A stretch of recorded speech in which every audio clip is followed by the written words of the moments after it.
आज आपण बनवणार आहोत उपवासाची चविष्ट खीर. त्यासाठी 1 वाटी दूध घातलेले आहे आणि माझ्याकडे 1 वाटी साय होते, ते मी घातलेले आहे. साय घातल्यामुळे दूध जास्त वेळ आटावं लागत नाही, घट्टपणा त्यात लवकर आलेला आहे. दूध थोडा वेळ उकळून घेतलेले आहे. दूध चांगले उकळले की त्यात मग मी रताळ घातलेलं आहे. चिमूटभर केशर घातले आहे.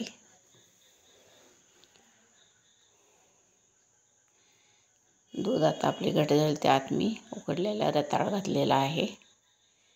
रताळ एकदम मऊ शिजवून घेतलेला आहे. 2-3 रताळ मॅश करून मी घातले आहे आणि साय घातल्यामुळे माझे दूध अगोदरच घट्टपणा आलेला आहे.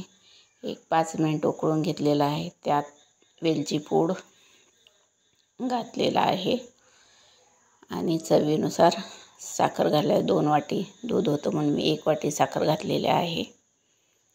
तुम्हाला साखर कमी जास्त प्रमाणात घालू शकता. हा पहा, आपल्या खिरीला दाटसरपणा आलेला आहे आणि कलर पण केशरमुळं खूप छान आलेला आहे. आता आपली झटपट 5 मिनिटात उपवासाची खीर तयार आहे. उपवासाची रताळ खीर ही अगदी 5 मिनिटात आणि पटकन तयार झालेली आहे. त्याला चांगले शिजवून घेऊ. साखर पूर्णपणे विरघळली आहे. आता हे आपण सर्विंग बाउलमध्ये काढून घेऊ आणि याच्यावर भरपूर ड्रायफ्रूट्स टाकून घेऊ आणि ही आपली उपवासाची खीर रेडी आहे. तुम्ही नक्की ट्राय करून बघा. अगदी 5 मिनिटात तयार होणारी